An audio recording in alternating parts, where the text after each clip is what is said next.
Manipur Top Channel digi video amta update tawjagay ngasi ayuk phong basi phong na January gi tang marida Dtandard Robarth School da tamliba mahairoi sing atopada hongdokhi gadabani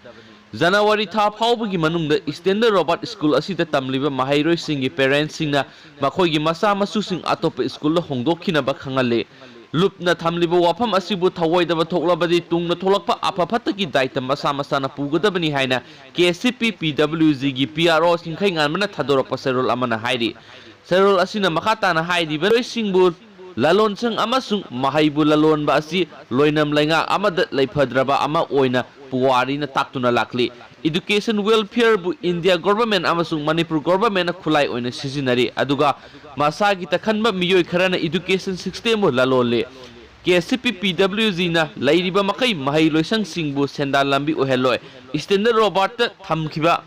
athingba adu hongdokpa laitri Dtandard Robarth Kanchipura mahairoi gi punsi pikhamna khiba asi handaki bibisna misi asina ahan manate haukiba tengthang ahumlak surabane mahairoi khunai gi amasung laihauriba yamnaba mahairoi singi khanduna amadi yengduna mamangna thokiba thogdoksing adu lupna adum ngakpiduna lakhibane school asibu salairiba miyoi singna sel gi matengna aranba asoiba kyabu kopsinduna lakli miyamna asumba lalangjin puthokpa ngamlaroi adum namsinkhiragani haina lauramba kaya adubu lupna thijinduna kari da soiriba no haibadu takre aduga misi aduda maru oina senariba miyoi sing adu kanano haibadu lupna thiba leptri nongmadi soidana khangane postmortem tawbada aranba report semkiba doctor sing adugisu tangkak lakhigane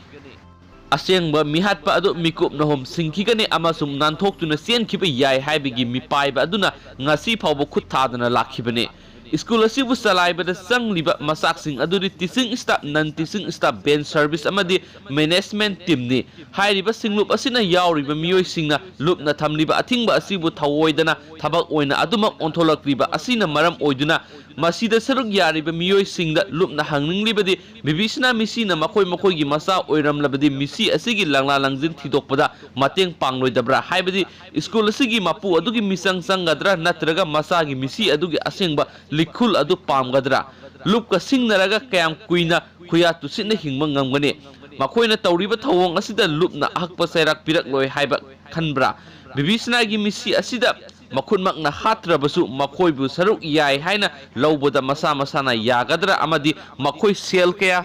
phangle aranba sing adu sogatpagi damak haibasini wang sing asigi pakum matik chana piraktraba thoklabadi afaba oiroi haibasi kaubiganu haina lupna thamli private school gi association na Dtandard Robarth ka hiram amatada samnaramba thoklabadi association gi thaupuba singsu afaba oiroi misi asiga mari lainina achumba langlangjin phangdriba fawba athingba si Dtandard Robarth school gi mari lainaba singna ikai khumnabi yo haina lupna appeal tawri makha tarakpu oina misi asida senai haina lupna lakthraba miyoi singna lupta changjaraktuna lupna thigatliba asida mateng pangakpana hena makhoigi afaba oigani amadi mara lairamlabasu natraga chenaramlabasu iramdam asigi miyamgi wayel adubu lupna haijaraga cheirak pirabasu ayang momongda piba yabagi mawong yengminaba yai hainasu pawsina makha tana phungdukli